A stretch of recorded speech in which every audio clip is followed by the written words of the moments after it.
میں کھاؤں یا نہ کھاؤں تمہیں کیا، میں جاؤں یا نہ جاؤں تمہیں کیا، وہ میری سنے یا نہ سنے تمہیں کیا۔ اگر دیکھا جائے تو ان فقرات میں ہم کہہ رہے ہیں تمہیں کیا، اس کے لیے آپ کو یوز کرنا ہوگا انگلش میں what is it to you۔ یہ سٹیپ 1 ہے۔ سٹیپ 1 کو سمجھنے کے بعد اب آتے ہیں سٹیپ 2 کی طرف۔ سٹیپ 2 میں ہمیں سیکھنا ہے ایسے فقرات کے لیے انگلش لینگویج کا ویدر۔ ویدر کے بعد ہمیں یوز کرنا ہے سبجیکٹ۔ سبجیکٹ یہ ناؤن بھی ہو سکتا ہے اور پروناؤن بھی ہو سکتا ہے۔ سبجیکٹ کے بعد آ جایا کرے گا مین ورب، جو ٹینس کے مطابق اپنا فارم اس سبجیکٹ کے مطابق چینج کرتا رہے گا۔ مین ورب کے بعد آ جایا کرے گا اور نوٹ۔ یہاں تک ہمارا اتنا سا اسٹرکچر ہو گیا۔ اب اس کے ساتھ آگے لگانا ہے ہمیں what is it to you، اور اس کے ساتھ ہی ہمارا سٹیپ 2 مکمل ہو گیا۔ سٹیپ 3 کو اچھی طرح سمجھنے کے لیے آئیے مل کر آگے بڑھتے ہیں۔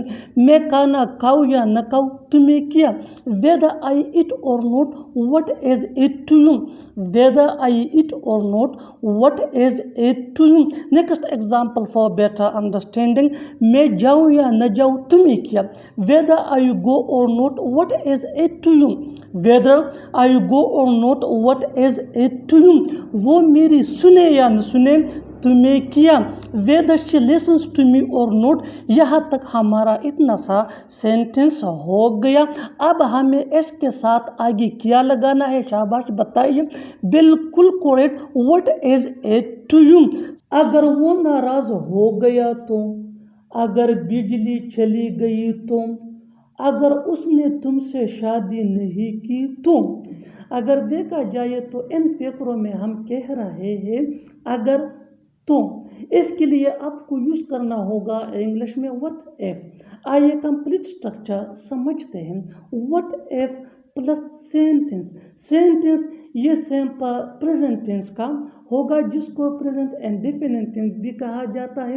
اس کا افرمیٹو اسٹرکچر کچھ یوں بنتا ہے what if plus subject plus V1 یعنی فرسٹ فارم آف ورب، جس کو بیسٹ فارم آف ورب بھی کہا جاتا ہے، یا ورب پلس ایس یا ای ایس پلس آبجیکٹ۔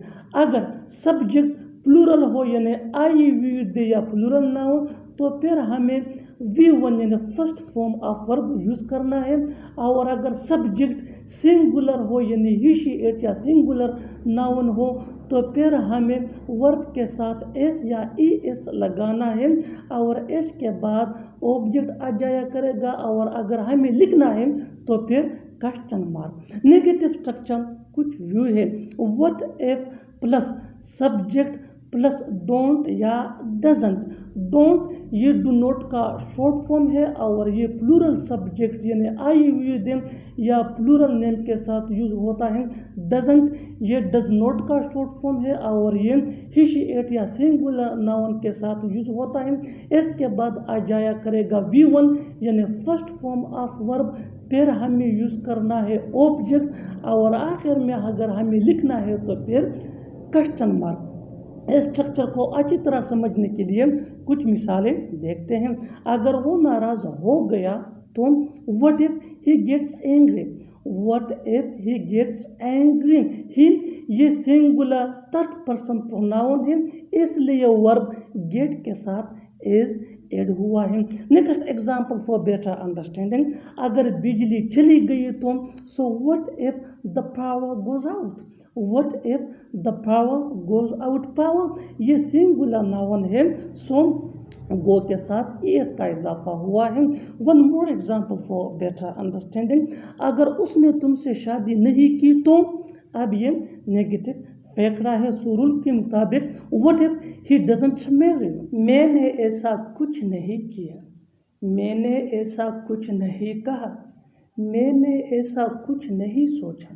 ان جملوں کے لیے انگلش کا یہ اسٹرکچر یوز ہوتا ہے I haven't، اس کے بعد V3 یعنی تھرڈ فارم آف ورب، جس کو پاسٹ پارٹیسپل فارم بھی کہا جاتا ہے۔ اس کے بعد ہم لکھیں گے anything like this، एक्चुअली ये प्रेजेंट परफेक्ट टेंस वाले फ़क़रात है जो ऐसे सेंस में यूज़ किए जाते हैं जब हम सामने वाले को बावर कराना चाहते हैं कि जो तुम सोच रहे हो, कि जो तुम्हारा ख्याल है ऐसा मैंने नहीं किया या ऐसा मैंने नहीं किया। इस स्ट्रक्चर को अच्छी तरह समझने के लिए कुछ मिसालें देखते हैं। मैंने ऐसा कुछ नहीं किया। I haven't done anything like this. I haven't done anything like this. Haven't ये हैव नॉट का शॉर्ट फॉर्म है। डन ये डू का थर्ड फॉर्म है। आगे बढ़ते हैं। मैंने ऐसा कुछ नहीं कहा। मैंने ऐसा कुछ नहीं कहा यानी जो तुम सोच रहे हो, मैंने ऐसा कुछ नहीं कहा। I haven't said anything like this. I haven't said anything like this. Move on, next example. मैंने ऐसा कुछ नहीं सोचा। मैंने ऐसा कुछ नहीं सोचा। I haven't thought anything like this. वो परेशान रहता है, तुम खामोश रहते हो। वो नाराज़ रहता है। इन जुमलों के लिए इंग्लिश का ये स्ट्रक्चर यूज़ होता है। सब्जेक्ट ये सिंगुलर भी हो सकता है, प्लूरल भी हो सकता है। सब्जेक्ट के बाद रिमेन ये मेन वर्ब है जो चेंज हो सकता है सब्जेक्ट या टेंस के मुताबिक। इसके बाद आपको यूज़ करना होगा एडजेक्टिव। अच्छी तरह समझने के लिए कुछ मिसालें देखते हैं। वो परेशान रहता है। ही रिमेन्स वरीड। ही रिमेन्स वरीड ये सिंपल प्रेजेंट टेंस है जिसको प्रेजेंट इंडेफिनिट टेंस भी कहा जाता है। One more example for better understanding. तुम खामोश रहते हो। तुम खामोश रहते हो। You remain silent. You remain silent. Next example for better understanding. वो नाराज रहता है। वो नाराज रहता है। ही रिमेन्स एनॉयड। खाना पक गया है। कमरे साफ हो चुके हैं। बस निकल चुकी है। इन जुमलों के लिए इंग्लिश का ये स्ट्रक्चर यूज़ होता है। सब्जेक्ट के बाद हैव बीन या हैज़ बीन। हैव बीन ये प्लूरल सब्जेक्ट यानी आई वी डी या प्लूरल नाउन के साथ यूज़ होता है। हैज़ बीन ये सिंगुलर सब्जेक्ट यानी यूशिएट या सिंगुलर नाउन के साथ यूज़ होता है। इसके बाद V3 यानी थर्ड फॉर्म ऑफ वर्ब। ये पैसिव वॉइस वाले फ़क़रात है। इसमें सब्जेक्ट का मेंशन होना ज़रूरी नहीं होता है। इसमें सारा फोकस एक्शन पे होता है।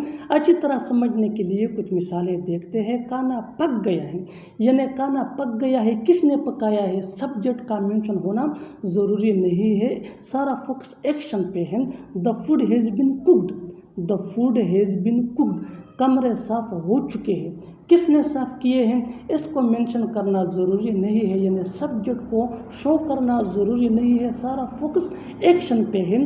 The rooms have been cleaned. The rooms have been cleaned. Bus निकल चुकी है। The bus has been left. दिन के बाद रात आती है। इतवार के बाद पीर आता है। हार के बाद जीत आती है। इन जुमलों के लिए इंग्लिश का ये स्ट्रक्चर यूज़ होता है। नाउन के बाद एज के बाद फॉलोड बाय के बाद फिर यूज़ करना होगा आपको नाउन। अच्छी तरह समझने के लिए कुछ मिसालें देखते हैं। दिन के बाद रात आती है। Day is followed by night. Day is followed by night. Day ये नाउन है और नाइट ये भी नाउन है। One more example for better understanding. इतवार के बाद फिर आता है। Sunday is followed by Monday. Sunday is followed by Monday. Sunday ये भी नाउन है और मंडे ये भी नाउन है। हार के बाद जीत आती है या हम इसको ऐसा भी कह सकते हैं कि हार के बाद जीत होती है। Defeat is followed by victory. वो मैच जीतने का दावा करता है। वो एक नया मोबाइल खरीदने का दावा करता है। वो तुमसे बात करने का दावा करता है। आज के इस लेसन के अंदर हम सीखने जा रहे हैं कि कैसे ऐसे फ़क़रात अंग्रेज़ी ज़ुबान में बोले जाते हैं, ठीक है ना। आइए कंप्लीट स्ट्रक्चर समझते हैं। सब्जेक्ट ये नाउन भी हो सकता है और प्रोनाउन भी हो सकता है। इसके बाद आ जाया करेगा क्लेम। ये इस सब्जेक्ट या टेंस के मुताबिक अपना फॉर्म चेंज कर सकता है। इसके बाद आ जाया करेगा टू हैव। इसको परफेक्ट इन्फिनेटिव भी कहा जाता है। परफेक्ट इन्फिनेटिव के बाद यानी टू हैव के बाद हम यूज़ करेंगे V3 यानी थर्ड फॉर्म ऑफ वर्ब जिसको पास्ट पार्टिसिपल फॉर्म भी कहा जाता है। V3 के बाद आ जाया करेगा अदर वर्ड्स अगर है तो। इस स्ट्रक्चर को अच्छी तरह समझने के लिए आइए आगे बढ़ते हैं। वो मैच जीतने का दावा करता है यानी ये काम हो चुका है। वो मैच जीतने का दावा करता है यानी वो कहता है कि मैंने मैच जीता है, ये काम पास्ट में हुआ है।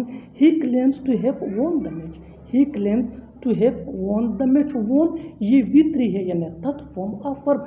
अच्छी तरह समझने के लिए आइए आगे बढ़ते हैं। वो एक नया मोबाइल खरीदने का दावा करता है यानी वो दावा करता है, वो कहता है कि मैं एक नया मोबाइल खरीद चुका हूँ। He claims to have bought a new mobile, he claims to have bought a new mobile. अच्छी तरह समझने के लिए एक और मिसाल देखते हैं। वो तुमसे बात करने का दावा करता है। He claims to have talk to, he claims to have talk to you. बिल्कुल हम स्ट्रक्चर को स्टेप बाय स्टेप फॉलो कर रहे हैं। आप भी इस स्ट्रक्चर की मदद से सीख सकते हैं, बना सकते हैं ऐसे बहुत सी जुमले अंग्रेजी जुबान में आसानी से that can be really helpful for you, which can take you from basic to advance level. Keep this point in your mind that जितना ज़्यादा प्रैक्टिस करोगे उतना ही जल्दी इंग्लिश सीख जाओगे। अच्छी तरह समझने के लिए आइए मिलकर आगे बढ़ते हैं। वो पैसे देने का दावा करता है यानी वो कहता है कि मैं पैसे चुका हूँ। He claims to have paid, he claims to have paid. और आखिर में ये सेंटेंस आपके लिए कमेंट सेक्शन में इसका जवाब ज़रूर देना। वो काम ख़त्म करने का दावा करता है।